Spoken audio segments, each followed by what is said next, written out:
पहले आप कमा लो और फिर बाद में हमारे पास आ जाओ। पर आज कोई बोल दे आपने क्या कमाया है, आज आप ये बोल सकते हो सर मैंने तो 10,000 कमाए हैं, पर मेरे अपलाइन सोनू सर है जिन्होंने 1 करोड़ रुपए कमाए।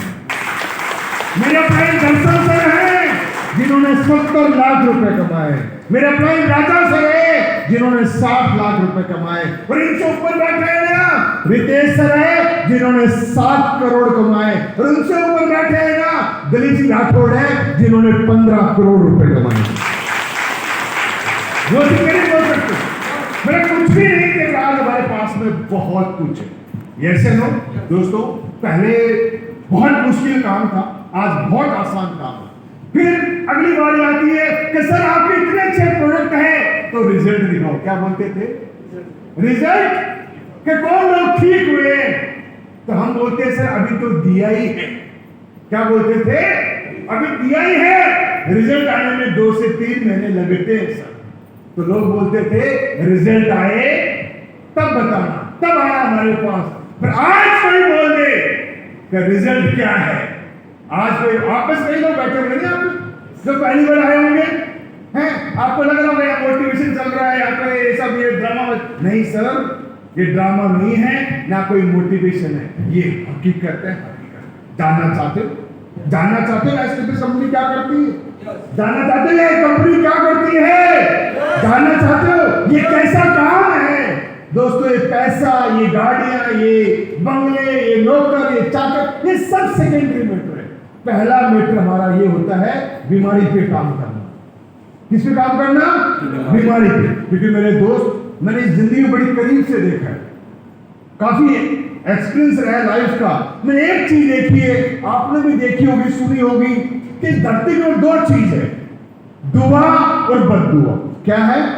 दुआ और बद्दुआ। और आपने भी देखा होगा अपने समाज के अंदर, अपने खानदान में, अपने इलाके में, दुआ और बद्दुआ में 2 ऐसी ताकतें हैं कि कोई बंदा अगर पर्स पे है, अगर पर्स जमीन पे है, अगर उसको दुआ लग जाती है, बंदा जमीन से उठ के अर्श पे आता है, अर्श के ऊपर। यस है लोग भाई, प्रॉब्लम तो नहीं है ना?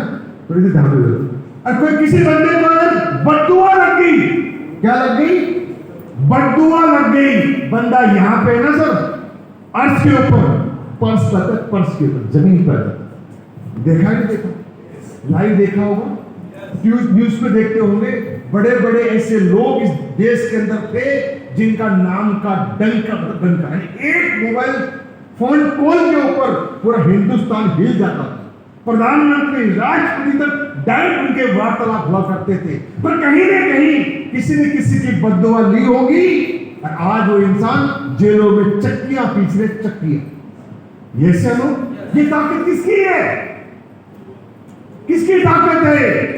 दुआ हो।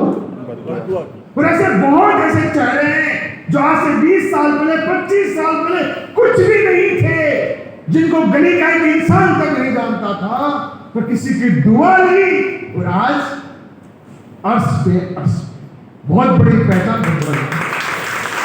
तो दुआ बदलने में बहुत बड़ी ताकत है। दोस्तों आज हम जो ये काम कर रहे हैं, किस कैसा प्यारा काम, आप मुझे बताना। हम लोग घर घर जाते हैं, उनको जागरूक करते हैं, उनको हेल्थ के बारे में समझाते हैं, उन्हें क्या खाना चाहिए, क्या नहीं खाना, उनके बारे में समझाते हैं। हम ये कहते हैं कि देखो सर, हमारे बड़े बुजुर्ग थे, वो लगभग 100 साल की उम्र जिया करते थे, 110 साल की उम्र जिया करते थे, और हमारी आंखों के सामने था। पर ये गंदा खाना पीना आया, ये चाउमीन आया, बर्गर आया, पिज्जा आया, नूडल्स आए, मैगी आया, पेप्सी आया, कोक आया।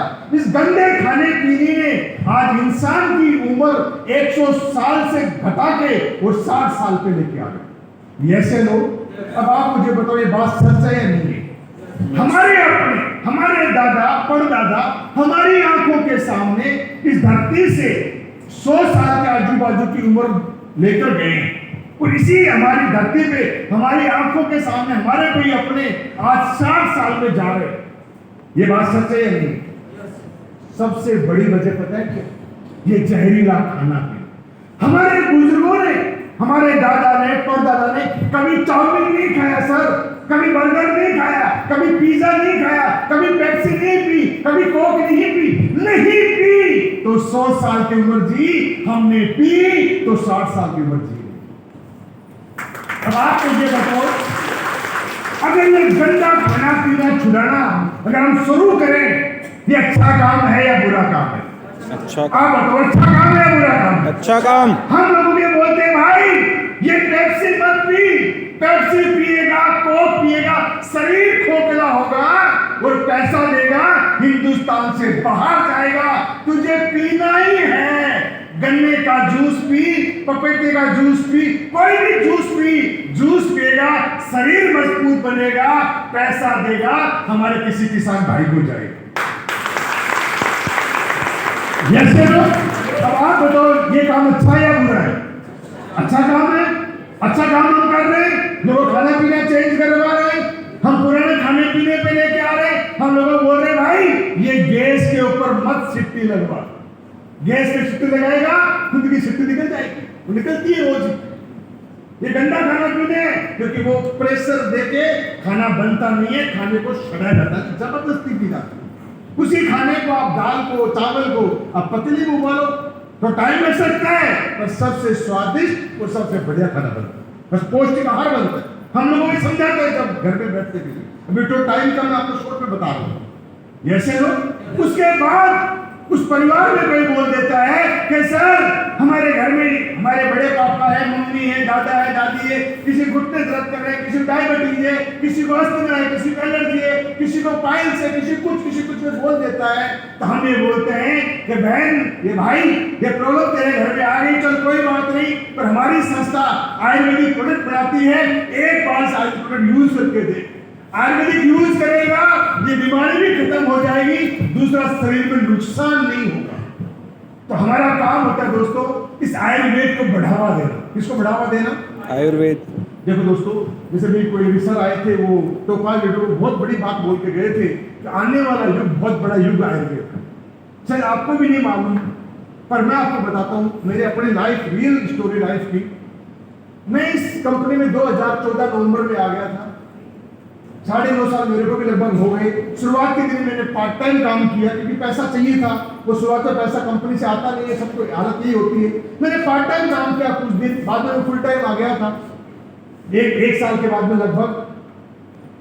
तो मैं जब आयुर्वेद के बारे में लोगों को समझाता था, 1 साल बाद में भी, 1.5 साल बाद में, सर हमारी कंपनी काढ़े बनाती है, ये इम्यूनिटी काढ़ा है, आपकी इम्यूनिटी मजबूत बनाएगा, इससे नुकसान नहीं होगा, काढ़ा थोड़ा सा महंगा होता है पर बॉडी में जल्दी घुल जाता है, बड़े बड़े रोग दूर कर देता है, और एक बीमारी का काढ़ा पीने अगले 4 बीमारी और भी कोई बॉडी में होगी वो भी खत्म हो जाती। तो वो समझाते थे, कन्विंस करते थे, पर लोग नहीं मानते। दोस्तों 2020 के अंदर कोरोना आया, हम सब लोगों ने वो देवर देखा। आज इस मंच पे खड़ा हूं, सब बता रहा हूं आपको लाइफ की अपनी स्टोरी। मैं इस कोरोना काल से पहले लगभग मेरी इनकम थी वो 2.5 से 3 लाख रुपए महीना हुआ करती थी। यानी 2019 के अंदर मेरी इनकम थी 2.5 से 3 लाख महीना।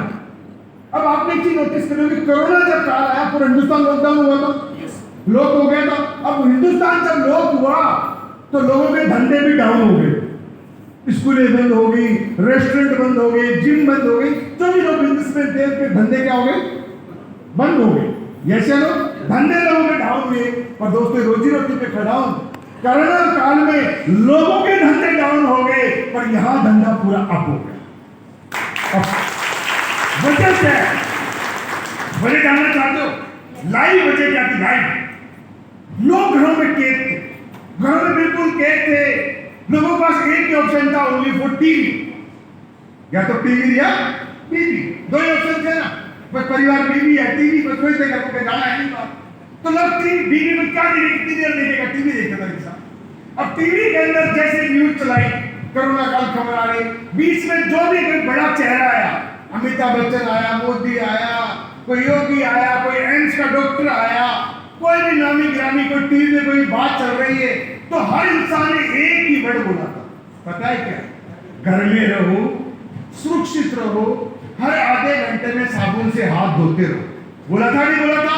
और एक बात और बोली थी, घर में रहो, सुरक्षित रहो, हर आधे घंटे में हाथ धोते रहो और घर में कोई न कोई काढ़ा बना के पीते रहो, कोई न कोई काढ़ा बना के पीते। अब बोला सबने कि काढ़ा बना के पीते रहो, पर किसी ने ये नहीं बोला कौन सा काढ़ा बना के पीते रहो। हमने बोला ये काढ़ा पीते रहो, हमने बोला लोग पीते रहो। मां कसम, ये दिलीप सिंह राठौड़ 2.5 से 3 लाख रुपए की इनकम कमा रहा था कोरोना से पहले। कोरोना के अंदर इनकम मेरी 8 लाख हो गई थी और कोरोना के बाद इनकम मेरी 15 लाख प्लस हो गई।